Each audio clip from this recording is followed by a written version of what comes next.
আমার ভাই উসমান হাদি শহীদ হয়েছে, এর দায় এই স্বরাষ্ট্র উপদেষ্টা এই সরকারকে নিতে হবে। এই স্বরাষ্ট্র উপদেষ্টাকে পদত্যাগ করতে হবে। এই আন্দোলন সারা বাংলাদেশে দাবানলের মতন ছড়িয়ে পড়বে। আজকে তিনি শহীদ হওয়ার পরে সরকারের এত আহাজারি, কিন্তু আমার ভাই যে সময় বেঁচে ছিল সেই সময় অন্তর্বর্তীকালীন সরকারের এই আহাজারি কোথায় ছিল?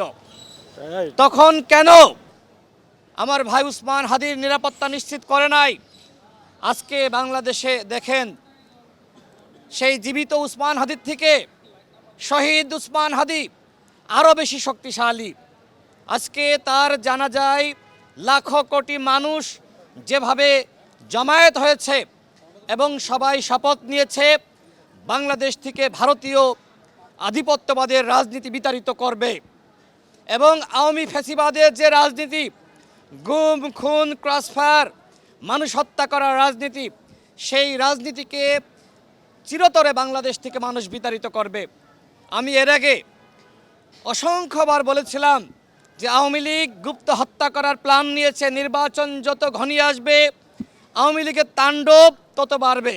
এমনকি আমি একটি সংখ্যা উল্লেখ করে দিয়েছিলাম যে আওয়ামী লীগ কমপক্ষে 50 জন প্রার্থীকে হত্যা করবে। দেখেন, আপনারা প্রমাণ পাননি।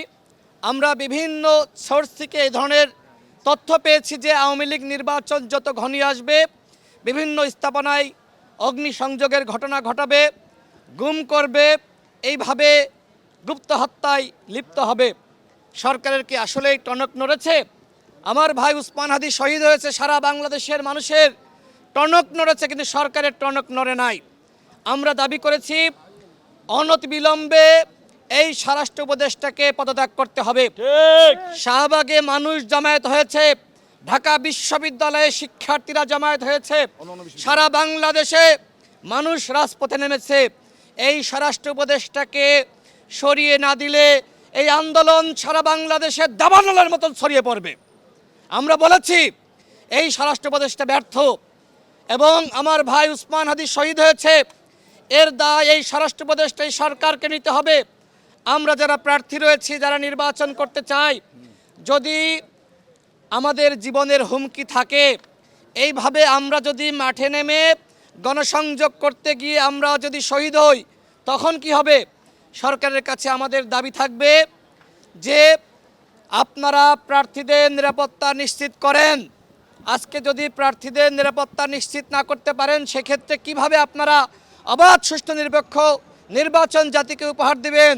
শুধুমাত্র মুখে মুখে বললেই হবে না, ইতিহাসের সেরা নির্বাচন করবেন। ইতিহাসের সেরা নির্বাচন করার জন্য ইতিহাসের সেরা পরিবেশ আপনাদেরকে তৈরি করতে হবে।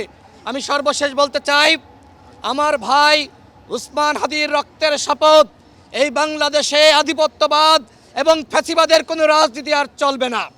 আমার ভাই শহীদ হয়েছে, হাজারো মানুষ আমরা শহীদ হওয়ার জন্য প্রস্তুত রয়েছি। উসমান হাদির যে চেতনা, এই আদর্শকে কোনোভাবে গুলি করে হত্যা করা যাবে না। বাংলাদেশে হাজারো উসমান হাদি তৈরি হয়ে গেছে, তারা এই রক্তের বদলা নেওয়ার শপথ নিয়েছে। উসমান হাদি মরে নাই, উসমান হাদি আমাদের হৃদয়ে বেঁচে থাকবে।